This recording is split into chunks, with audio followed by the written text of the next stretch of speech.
Sick. All right. Well, this is episode 3 of the Clocked Out podcast, and we are here with Henry Mhoon. He's our guest. I just pulled up your Facebook profile. I was going to say, is that a Banksy? Wait, that shit looks familiar. Yeah, that would be me. Yeah. Well, not me, but... No. I was just looking at your extensive... that's my shit. Extensive work experience, or at least what you put on Facebook. There's like, you gosh. don't even know the fucking half of it. Exactly. That's what we're going to get into. This is the... Mhoon has been at several different venues in this industry for a while. You've also done quite a bit of DJing around the Twin Cities, and we're here to talk about all that today. I've dabbled. Going to do a little history of hospitality throughout the Twin Cities here. So, but we are back, and Carter is back with us today. Carter, good to have you back, my friend. I know we've both been crazy with work. Oh, man. It's salute. Trying to do an episode of this in December with service industry people is definitely tough because we all got to work. And it's all good. We can just kind of, well, we couldn't treat it like drink champs, but it could kind of be like, but not really. Exactly. But But we met at work. Quick recap. You're still at Earl Giles, right? And busier than ever, doing hundreds of reservations every single day. Yep. I'm hoping this will get out while it's still going, but you're doing the holiday theme pop-up bar through the end of December, right? We go all the way to Christmas, and then that's when we change it back to New Year's menu. So we'll be New Year's menu. Oh, jeez. So on top of all of that, we're just it's gonna be some fancy stuff. I think we're gonna do what we did last year. I mean, don't quote me on it, but. Last year we did 2 or 3 seatings. I'm gonna do 2 seatings. It's like we did like a whole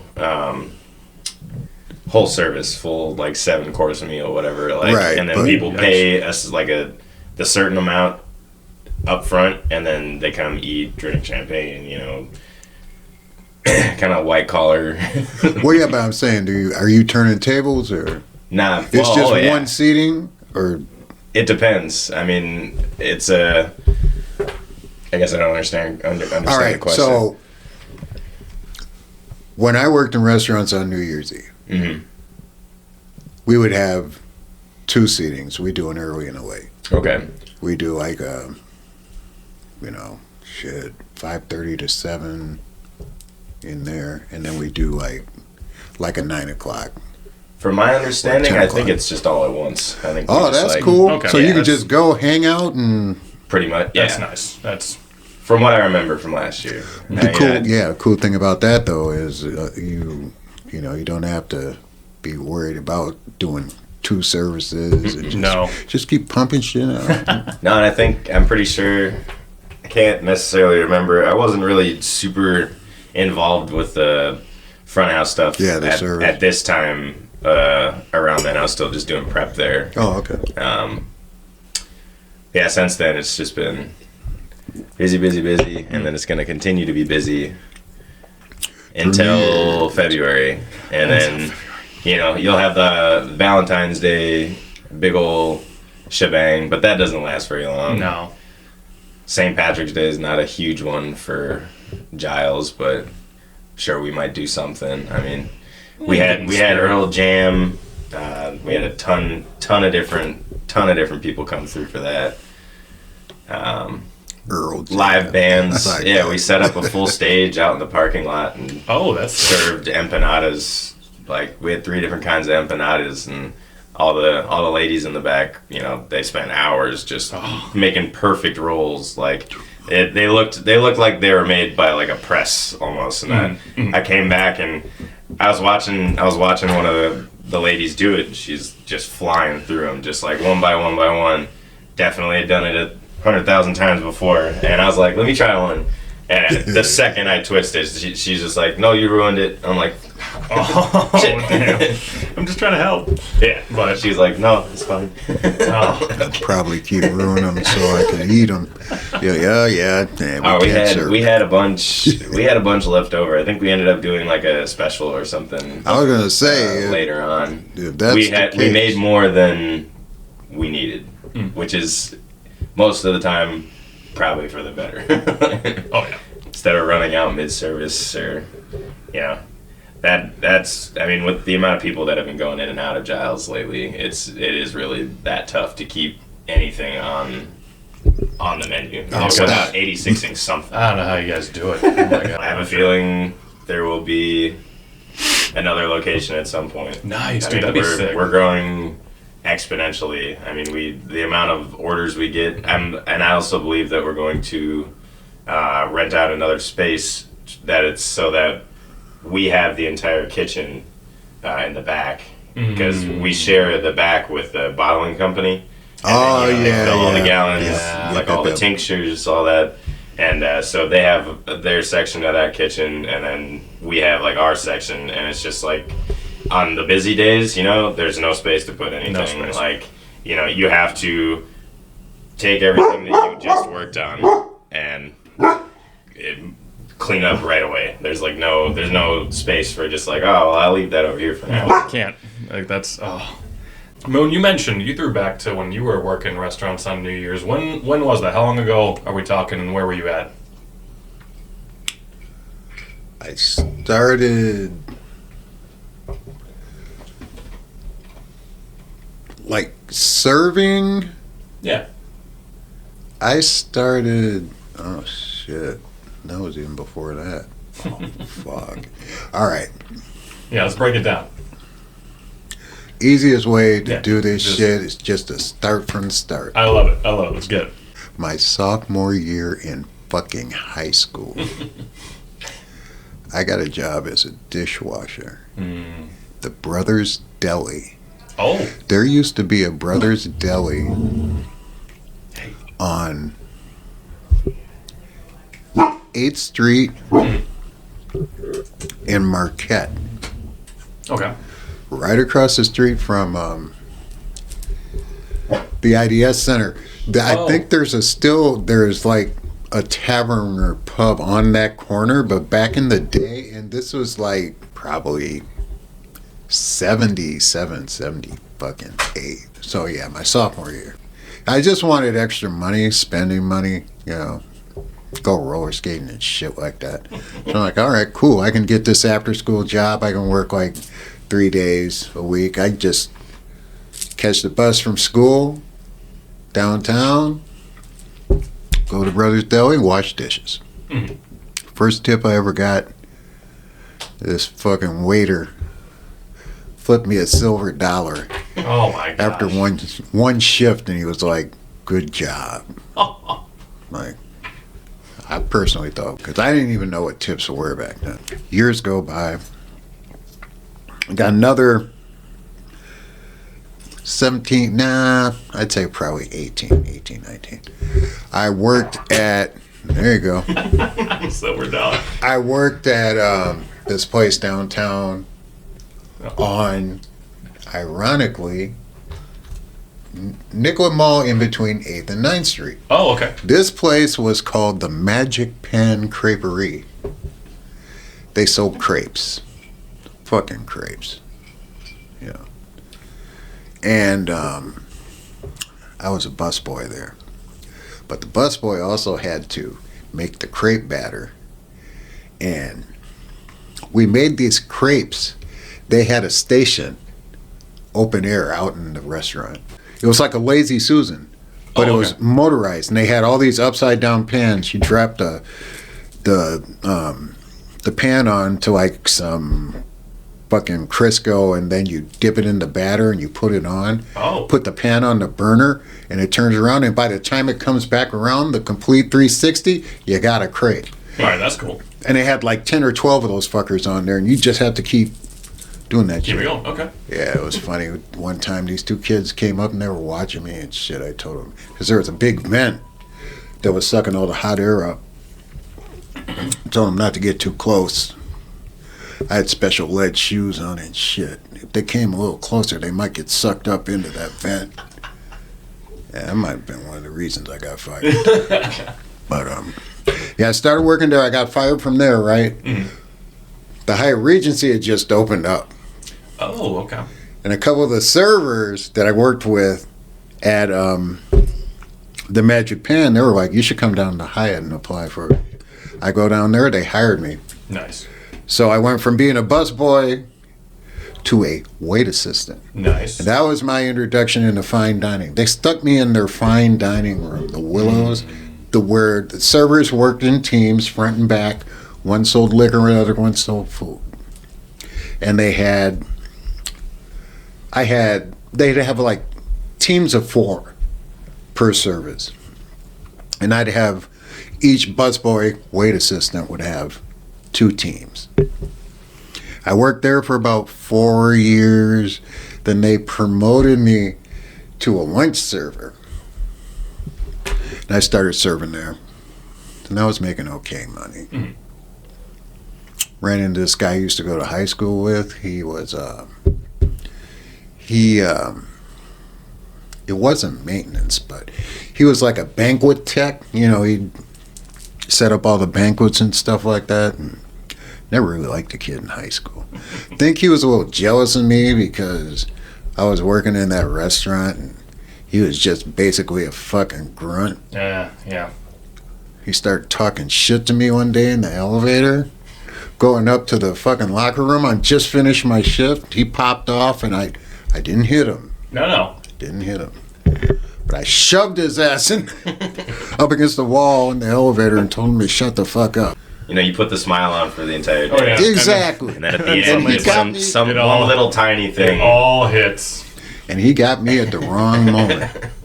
So, you know, I go up, I change, I leave. I'm thinking everything's all good. I come back for my next shift. The GM here we go. Pulls me in.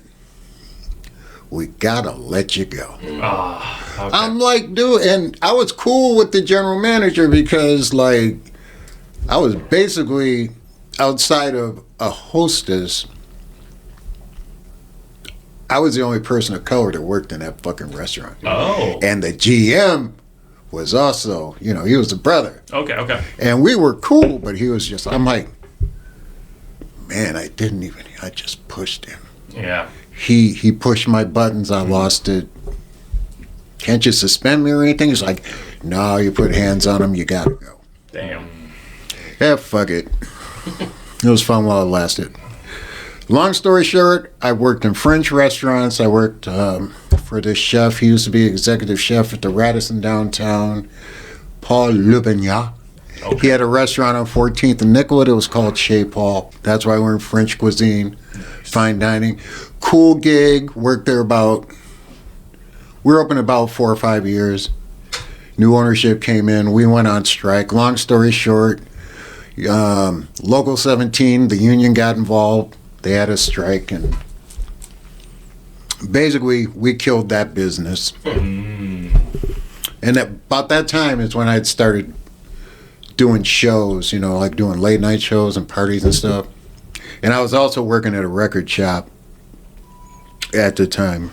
But the parties were getting me over. And then I got another job at a nightclub by doing these parties. Okay, there you go. And that's a whole nother story. We'll get into that. Oh, yeah. After the nightclub closed, I got a job with the D'Amicos. I worked at one of their restaurants right across the street from Target Center. Butler Square. Butler Square. Butler Square. Nice. Yeah. So. Oh, yeah, business there. Okay, nice. Yeah, man, I went to go interview. I had to go to the D'Amico commissary uptown. I had 3 managers, all female, interview me. Mm-hmm. Put me on the spot. I handled it. All right. I rode my bike all the way up there from North Minneapolis. Nice. It was like July. It was fucking hot. Had a dress shirt on and shit. Got up there. I'm sweating like a pig. And these 3 women are grilling me about my experience and shit. But I guess I won them over, and they hired me. There you go. I worked there. We did family style. We did like platters and stuff, but we also did individual entrees. It was Italian. Worked there for about 4 or 5 years, maybe 6. Then they started opening up the Campiola restaurants. Sharon, one of the 3 women that interviewed me initially, wanted me to go out and train people out at Eden Prairie. at that Campiello out there. Gotcha. When they opened up those new restaurants. Okay. So yeah, that's the extent of. Oh Jesus, I forgot. The Holiday Inn Minneapolis West. Ooh. Which used to be, well, I don't know what they call it now. It's still out there. Like we were talking about 394, back when it used to be Highway 12. It was right off of 394 and 169. The hotel is still there. But I got a wait assistant job out there. Yeah, that's how I ended up going after I got fired from the Hyatt. Ooh. Got out there, was a wait assistant out there, and then they bumped me up to server and shit. Okay. And then from there, that's when I went down to Chez Paul, the French dude, because one of the cats that was working with me out in St. Louis Park told me about dude opening up a new restaurant, wanted me to come down there and do that shit. So I did that. Then after that, that's pretty much the extent of my restaurant experience. After that, it was all nightclubs and shit. It sounds like you started the service industry more to like I said, just to kind of make some money. Is DJ more just what your passion was, and then restaurant DJ was the passion, money? And at the beginning, serving food, waiting tables. That was basically I was a waiter. That was my occupation. Gotcha. Okay. And once I started getting into DJing, I mean, I still served, but the DJing took more of a priority than, me working in a restaurant, because I was starting to make more money DJing than I was. That's what I was going to say. I imagine the money is a lot better. Oh, it was. When I did a night at this old spot up in Old Calhoun Square, the Independent. I played up there basically from when they opened until when they closed. I worked 3 nights a week. Tuesday nights, 8 to 2. Saturday night and Sunday night, same, 8 to 2. They were paying me $200 a night plus food and drink. Yo. It was all good. Yeah. I had a side hustle too. Oh yeah, of course, yeah. Made a little extra, but First Avenue, they treated me well. Yeah, anywhere at Ground Zero, God, man, we almost broke that dude. Yeah, he thought he was getting over on us, but then we started packing the place. He was giving us 10% of his bar. Oh. By the time he had decided, like, we packed it, and he figured that he could probably do the same thing without us taking as much money, because there wasn't any cover charge. So he took a percentage of the bar. Oh. And it started at 10%. We got him up to 25%. And that place, and it was the front. It wasn't their main room. It was their little lounge front area. Okay. But we packed that place to the point where they'd have to, it was at capacity and shit. And they had to hire a new bartender, not new bartenders, but another bartender for another point of sale. Nice. Because it was that busy. Yeah. Then he fired us because he thought that he could do it better than we could. That didn't last. I was going to say, how'd that work? As a matter of fact, I think that dude still owns that place. Wow. Because he's one of the only nightclub owners that actually owns the property. Oh, okay, so that's not a common... I guess that would make sense. That's got to be... That's all... This industry is so expensive. Yeah, it is. But yeah, that's the extent of my restaurant experience. Pretty much done it all. Yeah. We all met originally at... The Burger Dive. The Burger Dive. Carter and I are no longer there, but Mhoon is still going strong. I'm not going strong, but I'm just going.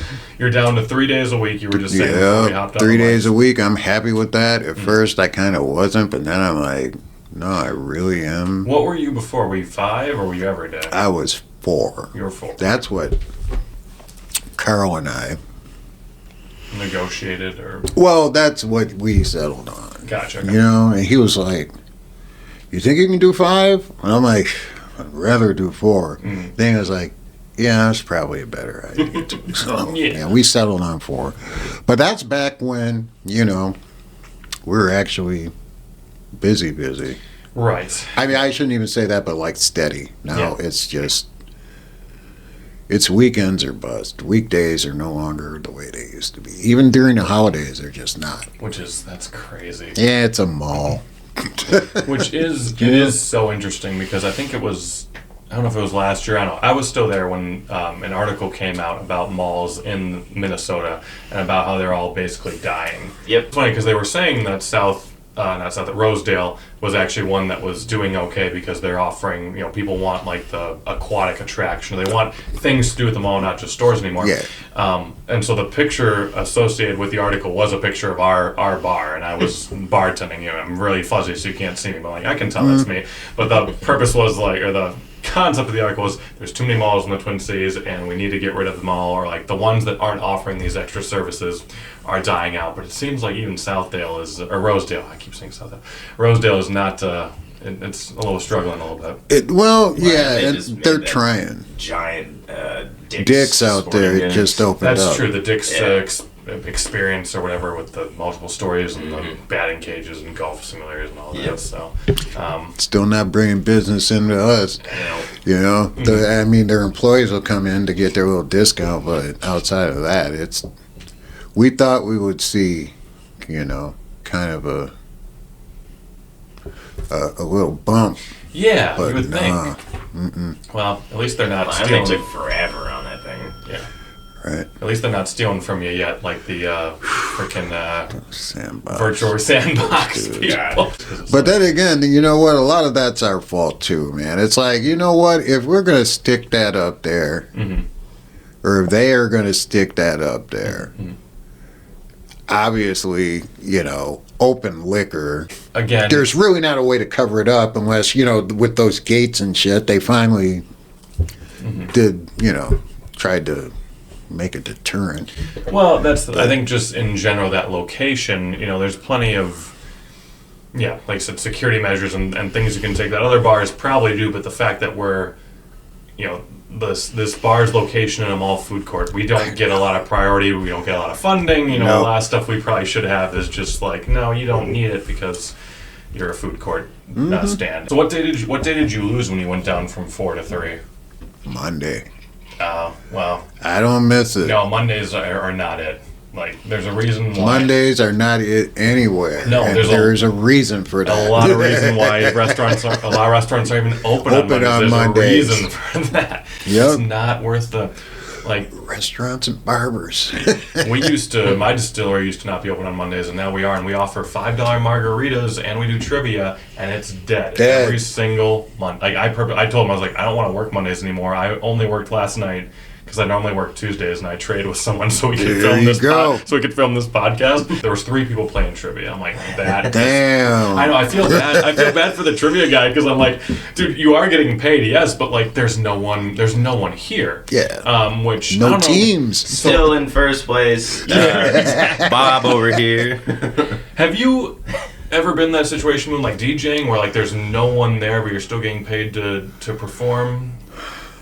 Oh yeah, man! Lots of times, plenty of times. And how do you feel? Are you sitting there going, "Hey, it doesn't matter, I'm still getting paid," or are you like, "This fucking sucks because no one's here"? Well, both. And I'd be like, "Well, this gives me an opportunity to just fuck around with some new shit, experiment with some stuff." Okay, I like that. Yeah, The cooking world's very similar in that where there's a little bit of downtime. I look at some of the things in the back, and it's like you can only eat the same thing from a restaurant you worked at 2 years. Yes. You work there multiple days a week. Try and get creative here and there, making different kinds of salads or just remixing a dish. Oh yeah. Yep. Royce and I, we'll make garbage pizzas. We'll just find whatever is kind of used first, or we're gonna toss it. We use it for family meal a lot. We'll make if we have chicken that's getting a little bit older, we'll just cook that all off and we'll make chicken sandwiches or grilled chicken salad or whatever. But it's very similar in that aspect where if there's not too much going on, you find ways to fill the time. Yeah, stay entertained. Just like at the beginning of a night, there's not going to be anybody there. You're fucking around, set the mood, set the tone. As you were going from place to place and eventually making your way to First Avenue, was a lot of that through connections, or how did you expand? That was definitely through connections because, like, First Avenue basically turned me on to music. Well, I mean, I shouldn't really say that. Rewind that. First Avenue was responsible for, let's say, broadening my horizons as far as discovering new music and shit. Even before I started working there, like back in the 80s, dude. I can remember even back in the 70s when it was still Uncle Sam's. And I was a kid, dude. I tried to go there to they used to do a teen night, and I used to go down there by myself. Oh. Dude, I was like 14, 15. I was a kid, just like those kids. Yeah. And I'd be in there for like maybe 20 minutes, half hour. Some motherfucker would come up and ask me to leave. We're going to have to ask you to leave. What? I'd ask him why. Yeah. You're just going to have to leave. They kicked me out numerous times. Okay. Back in the day. You know? Just being a young black kid. I'm going to keep it 100, man. That's what it was. I was by myself. I go down there. Look around Sunday night, you know, free. I was there just like everybody else. We're going to have to ask you to leave. Now, when I really started hanging out there was when a friend of mine from high school got a job down there. I'm like, man, this sounds like a good idea. So me, my man Bruce, R.I.P., and a couple other guys I used to hang out with, we all went down there to try to get jobs, right? Bruce was the only one that got hired. So then we just started hanging out with Bruce. We just go in there with Bruce. Yeah. We're with Bruce. So that's how I just started hanging out there. Then, through Bruce, I started meeting all these people.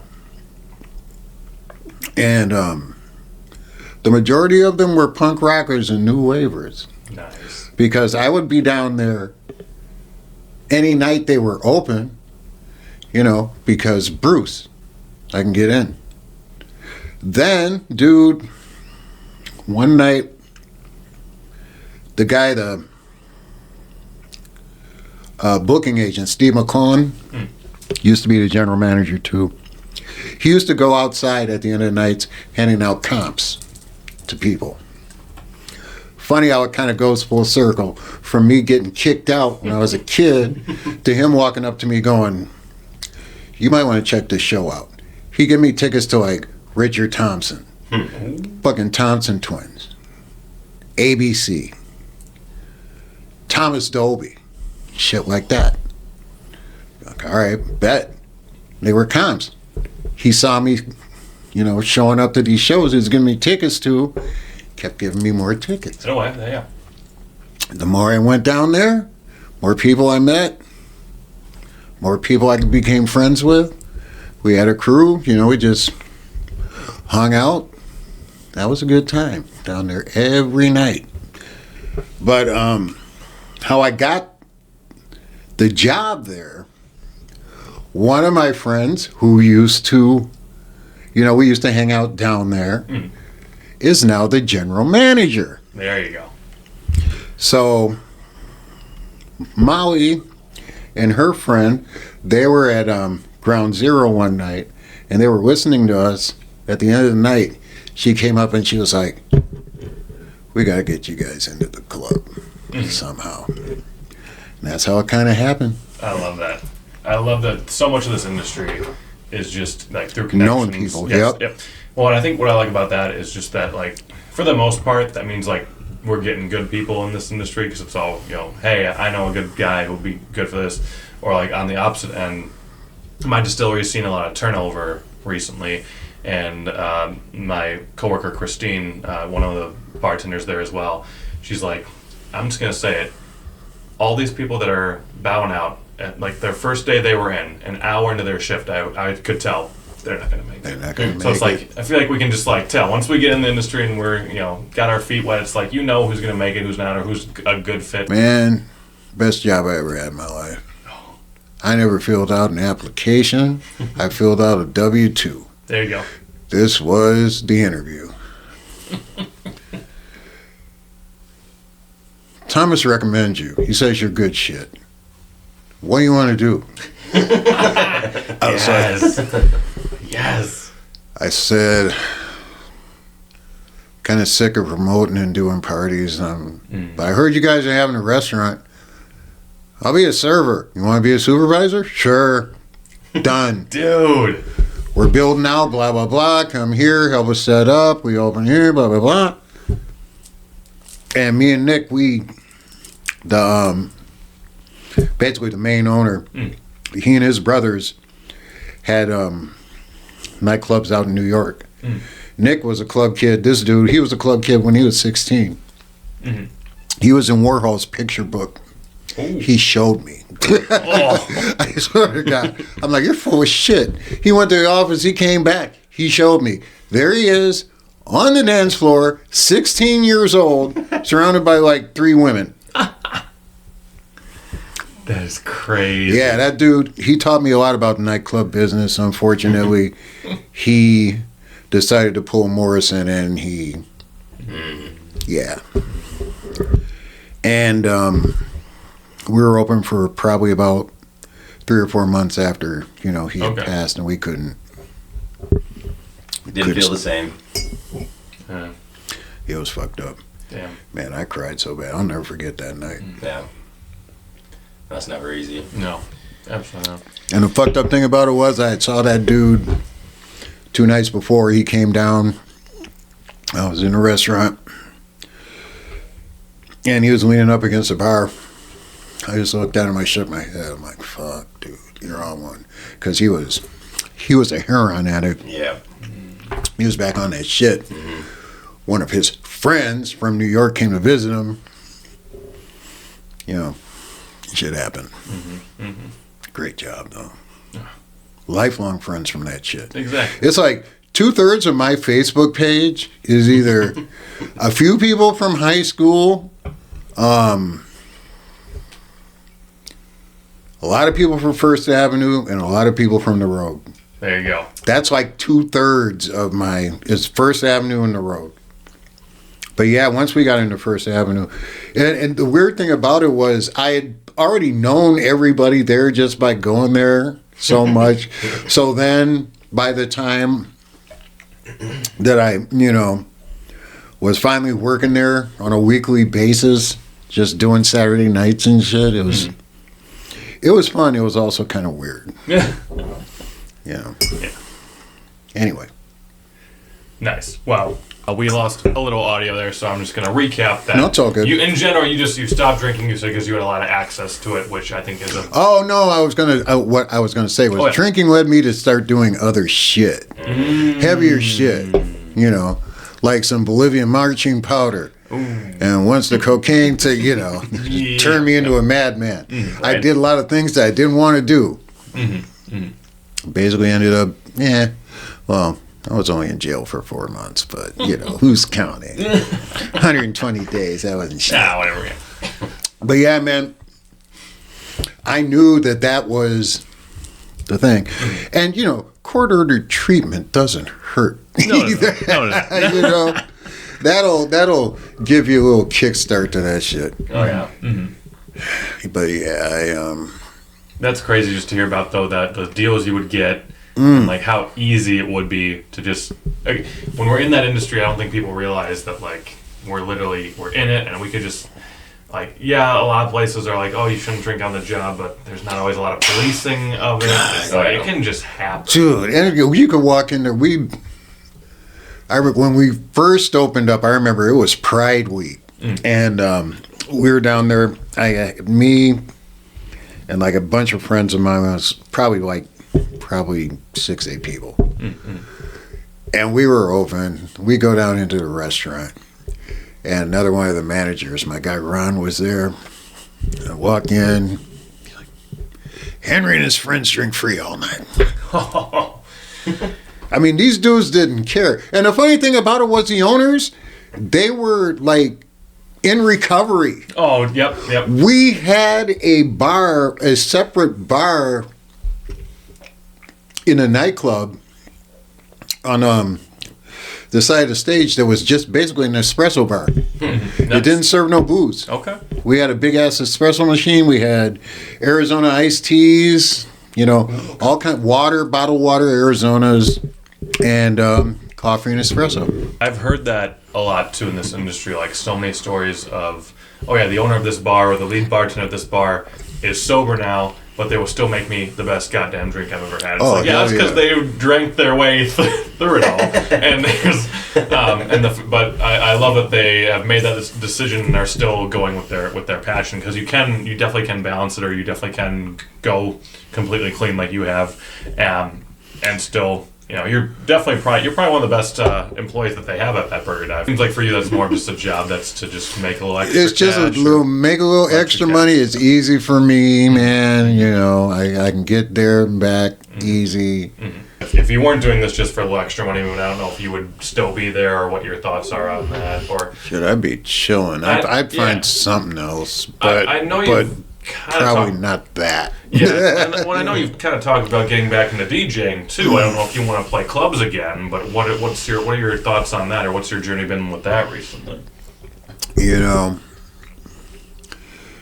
Nightclubs probably not. Yeah. Or nightclubs definitely not, man. I'm 62 years old. You know what? If I can kick back in a nice spot that has good food and a nice atmosphere, a little restaurant or something, and just play cuts and play down-tempo chill shit all night. Yeah. Just vibes. That's my speed right now, Absolutely. Besides, that's basically how I kind of started anyway, so it went from playing down-tempo, acid jazz, old jazz, punk R&B, to playing hip-hop. Then I started playing house music and fucked with jungle for a little bit, drum and bass. Might as well, That's all I listen to now anyway, is just like down-tempo and R&B. Not really a lot of hip-hop out there right now. It's just... Okay. No. It's all getting kind of dry and similar.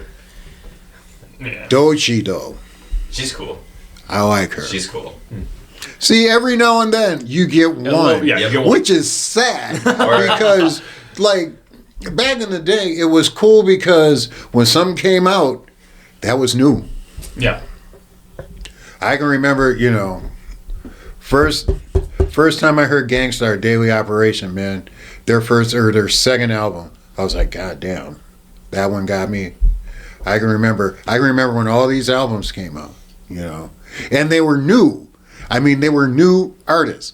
When Illmatic came out, didn't nobody ever heard of Nas? But Nas was new. Right. Main Source, Breaking Atoms, new first album. Brand Nubian, One for All, new, brand, first album. So everything that was cool growing up. And coming up just through the hip-hop era, because everything was new. And I've just seen it evolve into something different. And then do you just do the Burger Dive then, Moon? Or I forgot, you doing other stuff for No, hell no, money? man. No. No, my other stuff for money comes from the government. There you go. What? Yeah, right? It's this is how long I work. Now it's time for y'all to, because I am disabled, pay me. So, fair. This is just, man, I mean, God, I get more money from disability than I make at Burger Dive. Fair, yeah. It's just extra. Yeah. Some shoe money. Shoe money. I don't even buy shoes anymore, dude. No. I'm sure you got plenty. I just... Well, every day you come in with a new pair. Something different. An outfit to match. Yeah, I don't... That's all. I'm getting older. I'm not trying to... I'm too old to flex, man. I'm cool where I'm at right now. Yeah. I just work my little 3, play a little music, do my little hobby, I love that. Play some fucking records, make myself happy. I'm an avid sports fan. You all know that. Oh, yeah. So if it ain't music, I'm watching some type of sporting event outside of no, actually I have been kind of watching the women's volleyball tournament. The NCAAs. Dude, that gets intense. Them girls can, they. I always knew the Madison girls are amazing at volleyball. But I only ever actually went to one game, and the one game I went to, I was like, why have I not been coming to this? Yeah, right. These girls you do not mess with these. They're getting down, man. Yeah. So I've been watching, some of that. And this time of the year, it's just, I was talking to a bus driver coming from work the other night. He's a big sports fan too, and we were talking about the Vikings game. And this guy that they're going to be playing Monday. But on Sunday, it was on the way home, and he's like, yeah, man, this is just the best time of year because everything's going, because it is. It's for a sports fan like me, I'm in heaven. I'll be in heaven for maybe 2 weeks, close to a month, because everything's in full swing. Yes. NHL is popping. The Wild are good. NBA is popping. Timberwolves aren't as good as they were last year, but they're watchable. Vikings are killing it. It's just fun.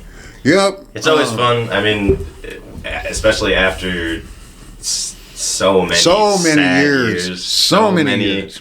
Sad years. And it's still everyone's just like, well, they're going to lose the first game in playoffs. And even if they do, I'm not going to be surprised. I don't even care. Last year, because last year was good enough for me, man. But... yeah, everything's in full swing, For a sports fan, this is the best time of the year. March is coming up, and then it's going to be Final Four, So, and the winter, spring. My plate is full. I'm trying to think about what else I wanted to ask you while I get... Pick my brain. How many clubs did you end up DJing at? You did the First Avenue Ground Zero. Ground Zero, First Avenue, the Imperial Room, the Lounge. Let's see. Blues Alley, when it was there. Was First Ave your favorite, or what was? Did you have a favorite, or? Oh yeah, that was. First Avenue was by far It's just super iconic. I think that's what I'm kind of wondering. Yeah, man, that VIP room, man. I started playing in there by myself. Didn't nobody come in there? What? They didn't even know. They hadn't even started to remodel it. It was just if you didn't know it was there. You wouldn't know it was there. I guess I don't even think I knew that. And I used to play there on a Friday night, just back there playing my little shit. And it was you had to walk right by the women's bathroom to get in there. And if you were facing the stage, say you're under the main bar, you're facing the stage, and what would that be? Stage right, or is that stage left? Well, by the women's bathroom. Okay. You could always see there was a little area up there with the windows and stuff. And that used to be just for, if they did have very important people, they could see the show, not have to deal with the crowd, and you're right there on the stage, looking down at the stage. But they decided to open that up. I played there on Friday nights. Dude, Paul Spangler, P.D. Spinlove, my man, gave me $25 a night. Okay. And I'd go down there. It was just a place for me to practice, man. I just went down there, and he's like, you want to play back there on a Friday night? I'm like, yeah, sure. Fuck. And then they just decided to build it out just a little bit to the point where it was probably, let's just say it was really small. You say you walk in, there'd be a cutoff, maybe 50, 75 feet. Cut that. And there was one bar that they had there, and I was set up like I say, the bar is right here. I'm set up right here. Those windows looking out to the stage were right in front of me, and you're entering from like my left, right by the women's bathroom. So I started playing in there on Friday nights. Then there were a few Friday nights where people come in and they'd start dancing because I was just playing like acid jazz and down tempo shit. A few people started dancing. Word of mouth. Motherfucker up there playing something different. You know? And next thing I knew, after like about a month and a half, 2 months, people, you know, in and out and stuff, come in, take a break, but it was full. Nice. And then dude that I used to do Ground Zero with, Jesus Juice. This cat is trying to do house music out in the main room, right? And he's like, well, if you want this room Friday nights, you should talk to Maui, general manager, about it. See if you can lock it down, because I got this guy who I basically ended up partnering to play records with in there. He wanted to take Saturdays.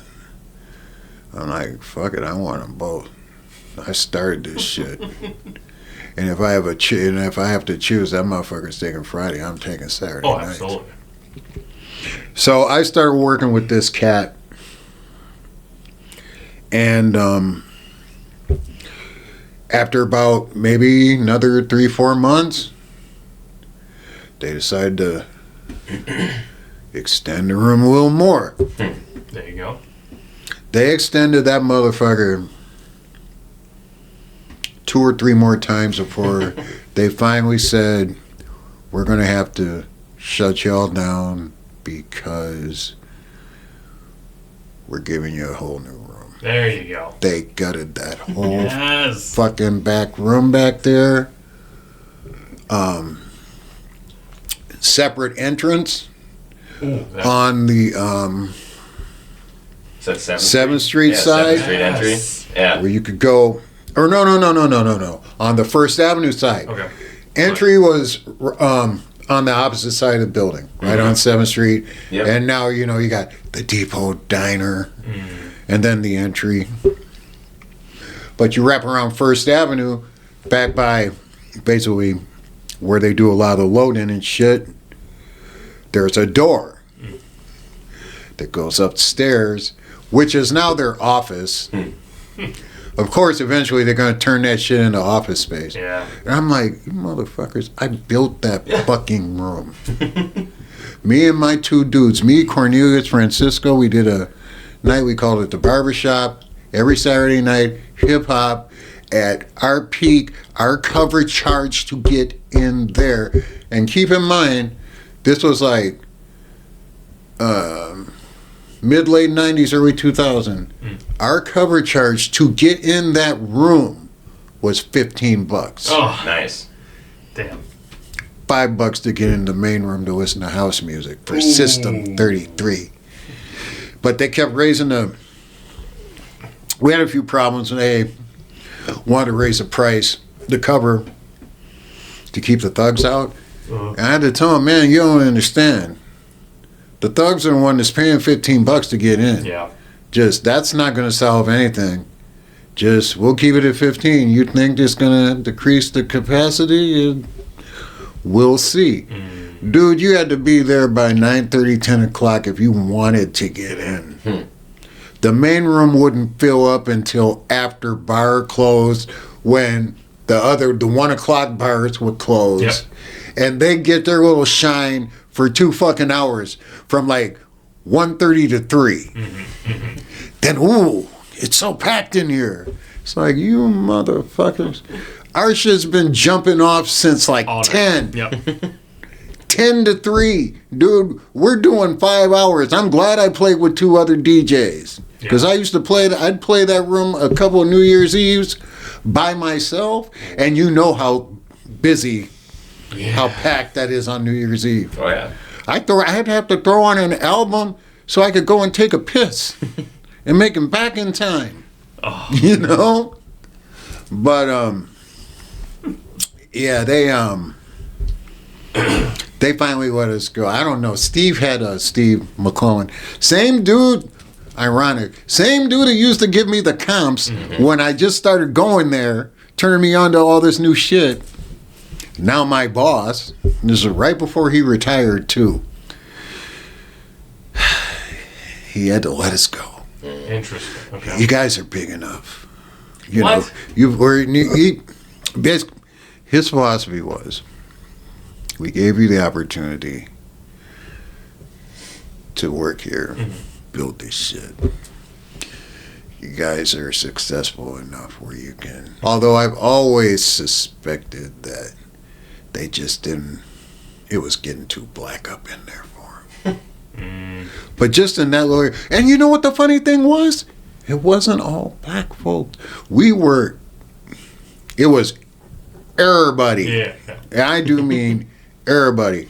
When we first started and when we first started getting bigger and they started building that room out and shit, and keep in mind, no promotion. None. It was like word of mouth. Yep. Just walk in that room and say, "Oh, they're playing hip hop," and it was word of mouth. And it was like, and once people found out that it was on a consistent Saturday, here we go. Majority of the motherfuckers that were still coming were not black. For real. I'm just keeping it 100, man. It was. We had a few fights, but it wasn't anything out of the. You'll get that anywhere, though. That's what I'm saying. It wasn't anything out of the ordinary. Right. Besides the fact that I burn incense and light candles in that motherfucker. Everybody was smoking in there. Everybody's getting high. Yeah. I'm smoking joints, playing records. I got security walking by going, "Can I hit that?" Yeah, I'm exactly. gonna be like, "Here you go. Let's go. Yeah. Let's go." So it was all pretty much peace and love. Yeah. We show like they had the old video monitors in there, man. I used to go to the video store and rent kung fu movies and fucking old breakdancing movies and shit. And we play videos and stuff, and yeah, it was cool. It was a good night, man. That was probably one of the best hip hop nights Minneapolis has ever fucking seen. Dude, that's awesome. Fucking barbershop. That's what got my star up on the side of that motherfucker. Yes. Oh my gosh, that's so cool. Yeah, that was cool. And then after that, I was like, oh, what the fuck? That's when my homie, who I used to work with at Linguini and Bob, Small World, opened up the Independent. Oh, okay. And that's when I got the gig up at the Independent. There you go. That was the best job. Well, no, the Rogue is still hands down best job I ever had. Okay. Independent, I made the most money there. Because like I said, it was $200 a night. I worked 4 hours, and I worked Saturday, Sunday, and Tuesday. The only reason I worked on Tuesday was because they do like dinner specials, which was cool for me because it was free food and drink. Exactly. And it would either be like Tuesdays were rib night, where you can go in and get a plate of ribs, some fucking coleslaw, and fries and whatever. I'm eating. And then they were doing, they do like a crab boil. Oh, hell yeah. I was so fucking. Give me the little water dish because I don't want to get drawn butter on the vinyl while I'm working it and shit. Oh, yeah. That was cool. Now, the Tuesdays was, they wanted me there. Gotta be here by 8. I just remember that bitch always saying, gotta be here by 8. But, yeah, so that was 8 to 2. But the other gigs, like Friday or Saturday and Sunday night, that was only 4 hours, dude. No, that's not bad. Yeah. So back then you're making $50 an hour. $50 an hour. Jeez. Food, I'd kill for that now. $50 an hour, food and drink. Yep. Wow. Man.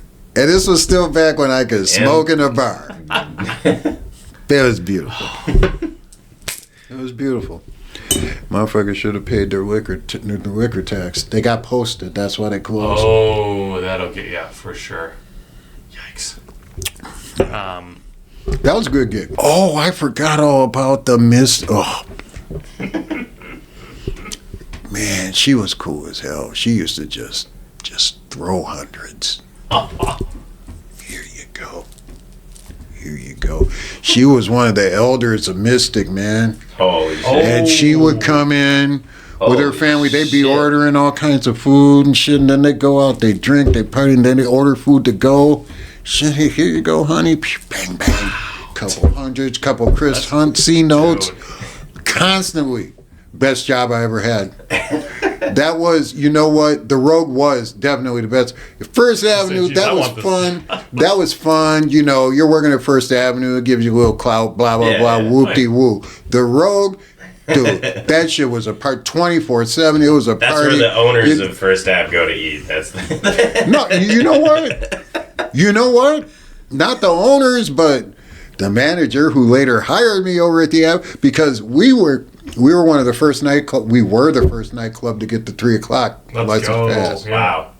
I remember you telling me that. Yeah. That was us. That's right. I remember you telling me that. We hired a lobbyist and shit. And you got it. We had a city councilwoman on our side because we used to like throw her campaign dinners and shit like that for free on the house. We got you. Sharon Sales Belton. I remember the lobbyist, his first name was Sean. He was annoying as fuck. I hated that fucker. Because he walked around too. He had a house chart. Give me this, give me that, give me that. Geez. I'm the lobbyist. Okay. You know, see how much your lobbying once this bill goes, motherfucker. I would personally boot your ass out. Yeah. But we got it through. I remember you telling me that. Yeah, and it was on a New Year's Eve that we finally were able to be open until 3. So everybody would come from the 1 o'clock bars to us. And people that were getting off at First Avenue would come down and party at 10, party 15. Yeah. Well, and then you were saying First Ave, so you're, not 100% sure, but might have been, getting too blacked up in there. That's why they might have let you go. Man, that happened to us a lot of times. I really don't. That wasn't the case. Right, okay. Well, I was just gonna ask how much has that been?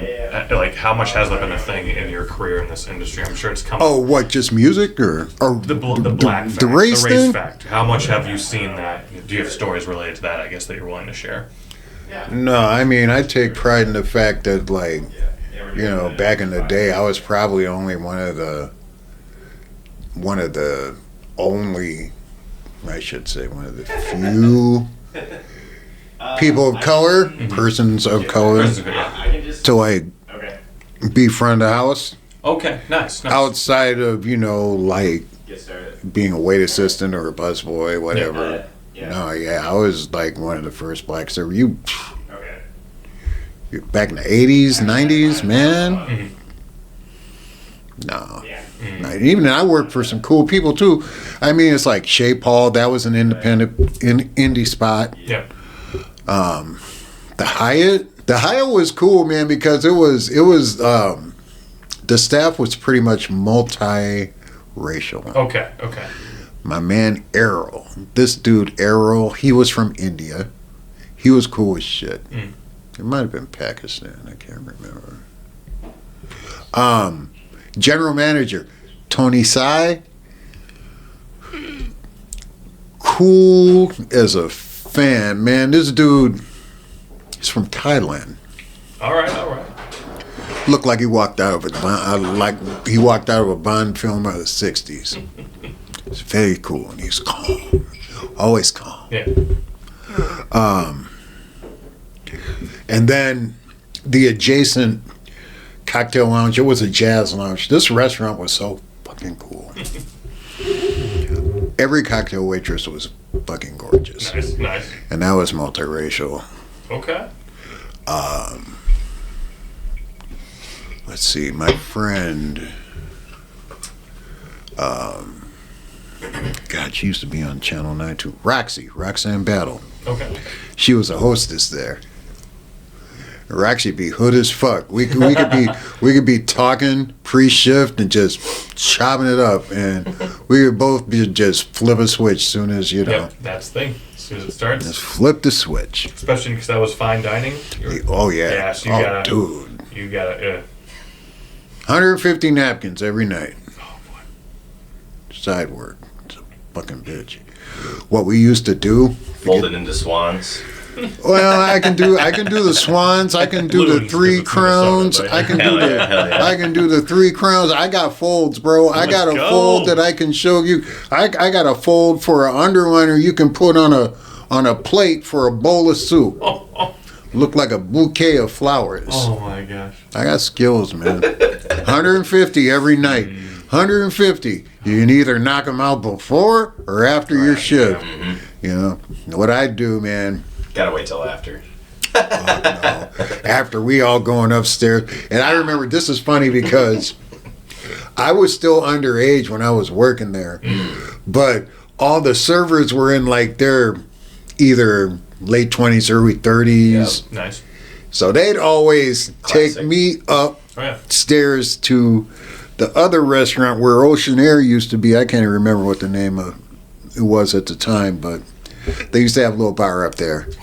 And that's where I had started having my first drinks. There you go. Never forget. CC and 7. That's my uncle's favorite. Yeah. drinking that shit. Yeah, that didn't last long. Shit, I graduated. Once I graduated to gin, those are my fighting days. Because that Tanqueray, man, make you fighting mad. I got into so many fucking bar fights back in the day, just from being drunk and talking shit. Moon, are you a Minnesota boy? I can't remember. Are you born here? I was born in Duluth, Minnesota. Duluth. There you go. Shout out. Yep, I was. Apparently, my father was up there for a conference, and shit happened. Yeah, I'm born and raised. Lived here all my life, man. Nice. No regrets. No, I've seen it, dude. I've seen it all. At this point, seriously, man, I've seen it all. I mean, I can remember when there weren't even really a lot of black people in Minneapolis and St. Paul, man. Oh, yeah. I can remember when the first gang started coming up here. I can remember the Laotian refugees, how we started getting all the Hmong and Laotians. Yep. I remember when all the Latinos started coming up here. I remember back in the early to mid 80s when the crack epidemic hit. All these motherfuckers started coming up here from Chicago and St. Louis and East St. Louis. I used to do dirt with the Detroit boys, who were basically one of the first gangs in Minneapolis, in the Twin Cities. Wow, and they just came up, and they weren't even a gang, man. They were just up here serving dope. They were the D-boys. Yeah, the Detroit boys. They were some of the first ones that came, brought the fucking dope up into Jeez. That's Minneapolis. Just so crazy to think about, because I know M's crew. Yeah. Shit, yep. What up, though? That's what I was, man. At first, I'm like, the fuck does that mean? And it's just funny how it's just caught on. Yeah. Yep. But that was just a straight up Detroit, and this was back when, shit, I was fucking around with them back in late 90s, early 2000s and shit. I was getting some dope from them. Wow. Dope. My guy Ray Homie. I ended up, it was funny. Like, one of my plugs, I ended up, like, dude, I used to get weight from and shit. We ended up going to the same treatment center and shit. I'm like, get the fuck out of here. Dude, you're up in here too. But yeah, nice. No. Pinching off of his own stuff. Yeah, exactly. Right. But no, I mean, we used to do dirt together. I used to fuck with his cousin, kind of heavy. No, I mean, we used to move some shit. But anyway, yeah, I remember when all that. I just remember how I've seen it change. Oh yeah, I can imagine. I mean, like everything, even out here. Yes. This shit, like when this all used to be like fucking farmland and shit. Yeah. Well, I mean, shit, it doesn't... we were talking about, yeah. It doesn't matter what city, like, how small a city is or how big a city is. There's going to be some motherfuckers in there doing some dirt, doing some stupid shit. It's only a matter of time. I mean, especially, like, Wisconsin and Minnesota, the farmland areas, meth city. Like meth. Dude, I lived in Iowa for 7 years. That's right. Yeah. Meth is everywhere, but you know those farmers down there, they want some extra hours. You know, they want to get that shit done today. And boy, do they ever! Dude, they do for real. They'll be out there for a week straight. You know. Handling it. It's terrible. Handling it. Well, I'm sure there's a whole lot less of it now, too, though. Yeah. I mean, with new technology, new drone technology. Yeah. I mean, like, LiDAR, like all that stuff, where like they can literally see heat signatures underground. And, like, it's like, you really can't get away with shit anymore. No. There's cameras everywhere on everything. Regardless of what, even in here, like, you know, some NSA agent is listening to us talk. Right? Oh, you know it. Yeah, they're listening through our phones or through our brain waves, or. It's just like when we came from the tobacco shop. It's like 7 cameras out in the box. Yeah. And on like literally different corners, so that they can like a camera on top of a camera. They can splice the video into together. one full thing. And it's like, or it already does it for them, or like, you know, there's probably software out there where you can just take 7 different camera angles and just make it one big one. It's like, whoa. All right, well, we can not wrap up at this very second, but get to it. Get to it. 10 or 15 minutes here. Maybe. All good. But I'm old. I'm getting tired. Yeah.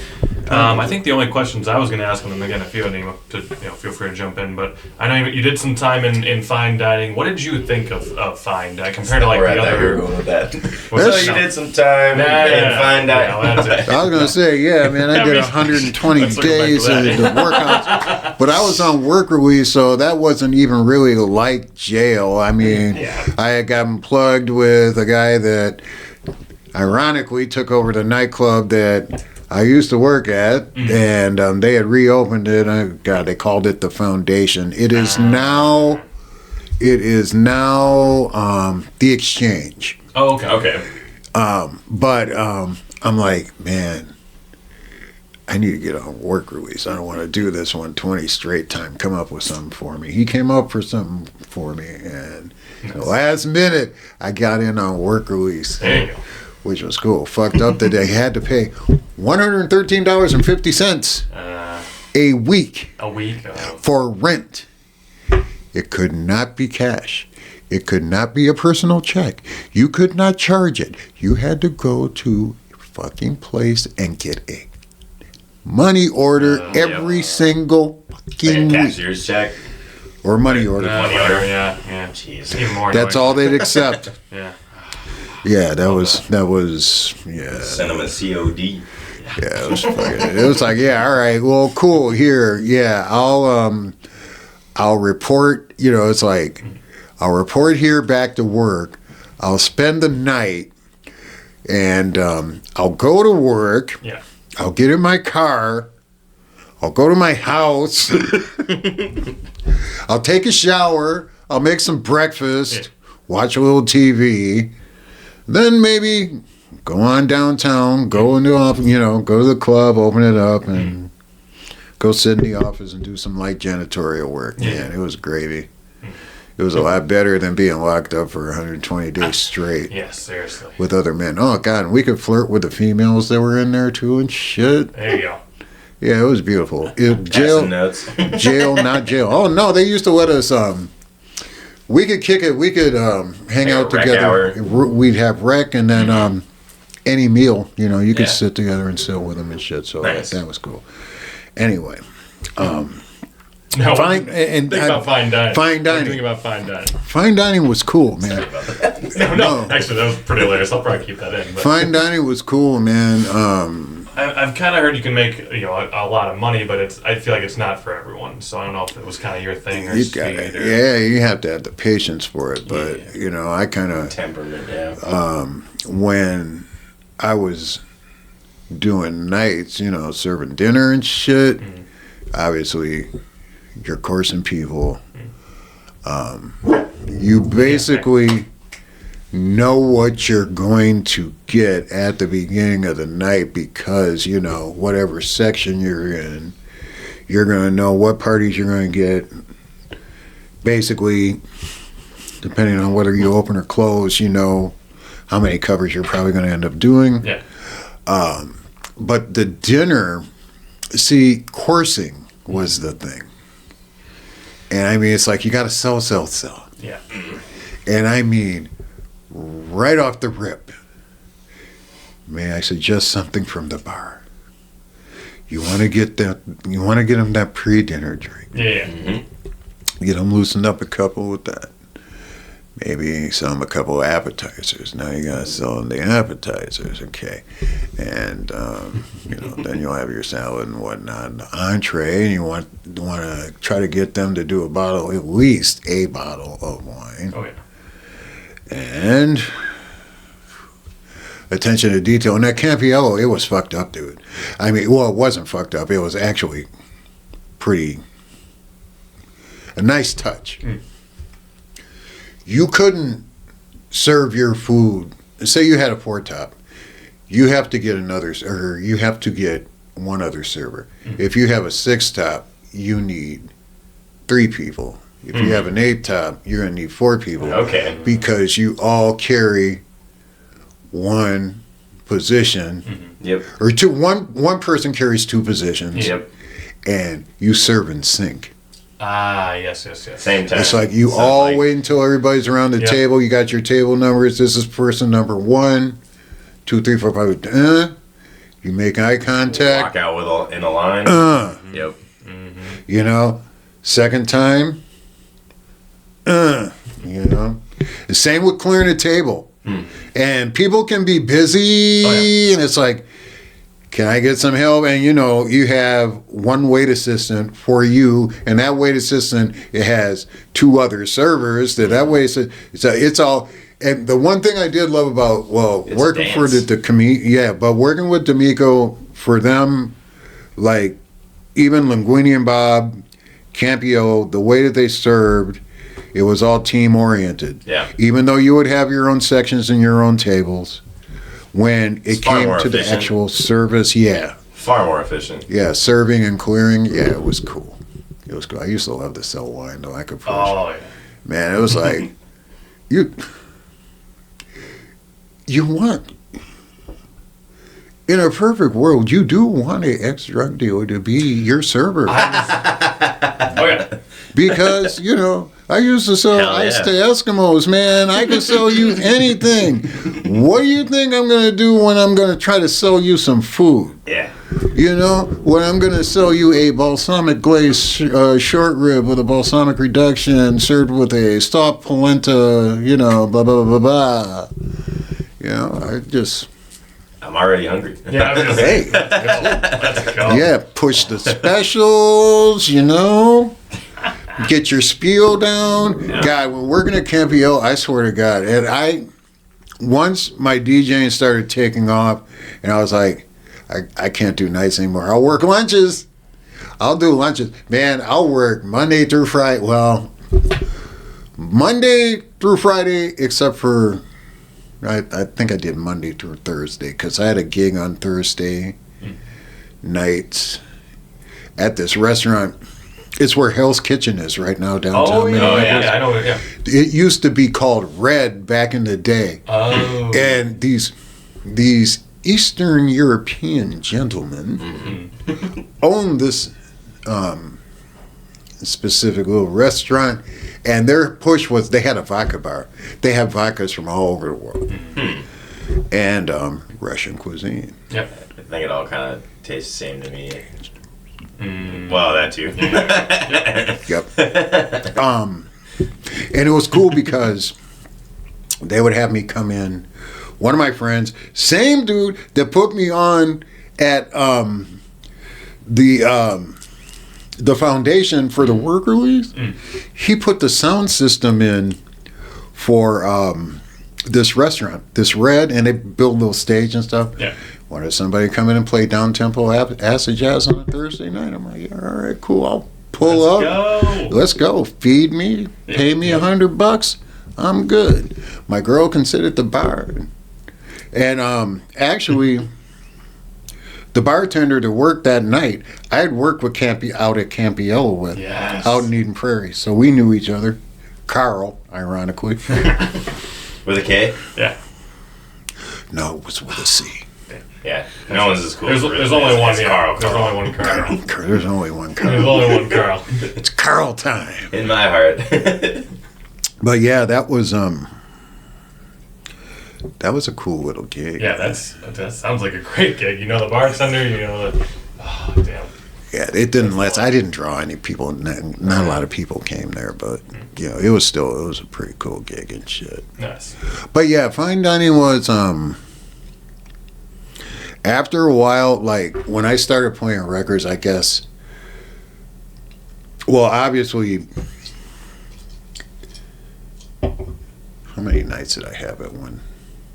When I was at Campiello, let's see. Yeah, it wasn't that bad. I had the lounge on Thursday. Then we did. No, I had the lounge on Wednesday. We did Ground Zero on Thursday. Shit. I think I was doing the Imperial Room, which is no longer there. Yeah. On Friday nights. So I had 3 nights, and I had. Oh, this is when I was still working at the Bob.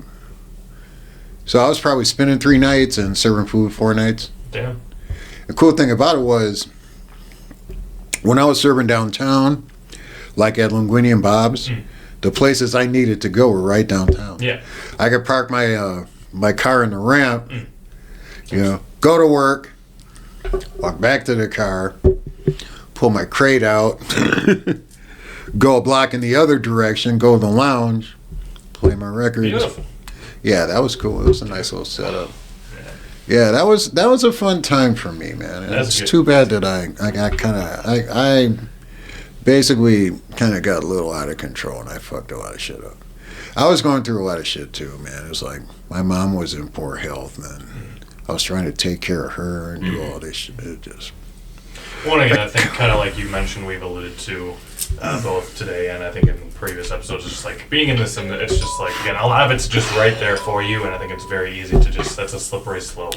Everything, everywhere, all at once. Yeah, exactly. I mean, they're definitely, we've all had those moments. Yeah, it's all good though.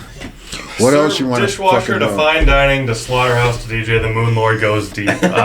Oh, you didn't even want to know about fucking caregiving. Oh boy, no. That's a whole nother. Maybe we'll save that for another episode. Yeah, you save that. Because holy cow. Yeah, we got plenty more I think we can get into, but I think we'll, unless you have anything else for our guest here, we'll call it an evening. I mean, next time we'll have to dive a little deeper into that the Prince stuff.